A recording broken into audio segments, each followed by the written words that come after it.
En el corazón de Europa, en el siglo XVI, nació Elizabeth Báthory, en una de las familias más poderosas de Hungría. Su linaje incluía reyes, caballeros y hasta un príncipe de Transilvania. Desde pequeña, Elizabeth mostró una inteligencia y una curiosidad excepcionales.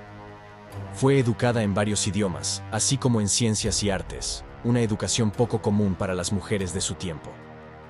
A los 15 años, Elizabeth se casó con Ferenc Nadasdy, un poderoso guerrero conocido como el Caballero Negro de Hungría. Su matrimonio consolidó una alianza entre dos de las familias más influyentes del país. Ya unidos en matrimonio, se trasladaron al castillo de Kachtice, una imponente fortaleza situada en lo que hoy es Eslovaquia. Este sería el escenario de algunos de los eventos más siniestros de su vida. A pesar de sus obligaciones como esposa de un noble, Elizabeth se involucraba en los asuntos del Estado y la gestión de sus tierras. Era conocida por su rigor y eficacia, ganándose tanto el respeto como el temor de sus súbditos. Ferenc a menudo ausente debido a sus campañas militares, Elizabeth se encontró en control absoluto de sus vastas propiedades, lo que le permitió ejercer su poder sin restricciones. La pareja tuvo varios hijos, a quienes Elizabeth estaba dedicada. Sin embargo, su vida familiar no la distrajo de sus responsabilidades ni de sus intereses más oscuros. Tras la muerte de Ferenc en 1604, Elizabeth quedó viuda con un poder considerable y sin la influencia moderadora de su esposo. Fue entonces cuando comenzaron a circular rumores sobre sus actividades nocturnas. Se decía que Elizabeth tenía un interés obsesivo por la belleza y la juventud, al punto de practicar rituales para conservar su apariencia. Los rumores se tornaron más oscuros con el tiempo. Se susurraba que jóvenes doncellas comenzaron a desaparecer en los alrededores del castillo de Kachtice. En las historias que circulaban hablaban de cómo estas jóvenes eran atraídas al castillo con promesas de trabajo, solo para nunca ser vistas de nuevo. Con el tiempo, las desapariciones se volvieron imposibles de ignorar. Las familias afligidas comenzaron a exigir respuestas, pero el estatus noble de Elizabeth la protegía de cualquier investigación seria. Sin embargo, los rumores sobre sus prácticas inhumanas crecieron tanto que llegaron a oídos del rey de Hungría, quien finalmente decidió actuar.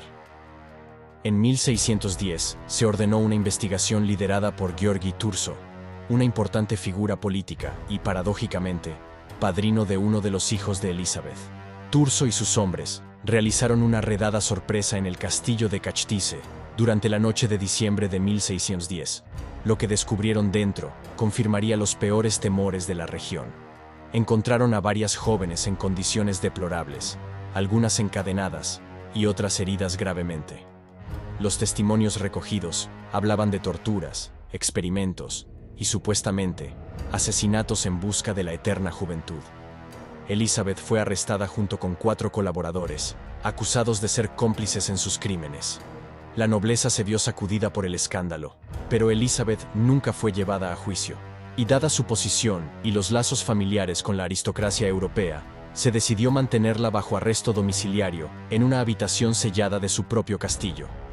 Los colaboradores de Elizabeth fueron juzgados y encontrados culpables. 3 fueron ejecutados y 1 encarcelado de por vida, mientras que ella permaneció en su prisión dorada hasta su muerte. Elizabeth Báthory murió en 1614, a los 54 años.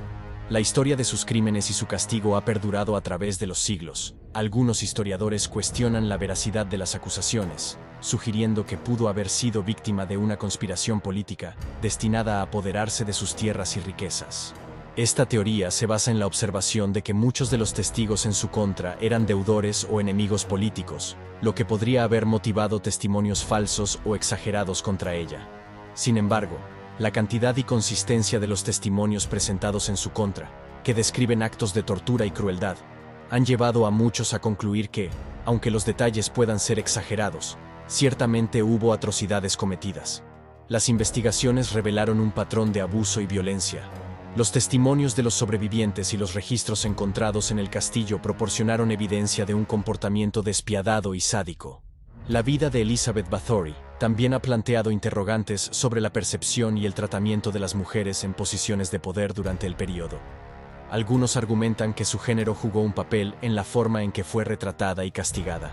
La figura de Elizabeth se ha entrelazado con la mitología y el folclore, donde a menudo se la asocia con el vampirismo debido a las historias de baños en sangre de vírgenes para preservar su juventud.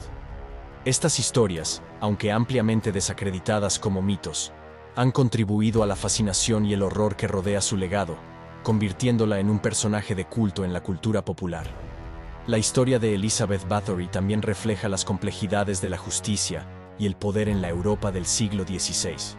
Su caso ilustra cómo la ley y el orden estaban intrínsecamente vinculados a la política y las relaciones de poder. A pesar de su notoriedad, la Condesa Sangrienta deja tras de sí un legado ambiguo. Para algunos, es una asesina en serie despiadada. Para otros, una figura trágica atrapada en las maquinaciones políticas de su tiempo. Y a pesar de los esfuerzos por comprender completamente su historia, muchas preguntas sobre Elizabeth Bathory permanecen sin respuesta. La falta de evidencia concreta y la abundancia de leyendas han creado un misterio que quizás nunca se resuelva por completo. Para las víctimas y sus familias, la justicia nunca fue plenamente servida. La falta de un juicio formal y la relativa impunidad de Elizabeth subrayan las limitaciones del sistema judicial de la época. El estudio de la vida de Elizabeth Bathory ofrece una ventana única a las tensiones sociales, políticas y culturales de la Europa del siglo XVI, proporcionando una visión de los límites de la autoridad y la ética en un mundo regido por la nobleza. Tras la muerte de Elizabeth, el castillo de Kastitze se convirtió en un sombrío monumento a sus supuestos crímenes. La propiedad, una vez escenario de gran poder y opulencia, se transformó en un recordatorio de la oscuridad que puede habitar en el corazón humano.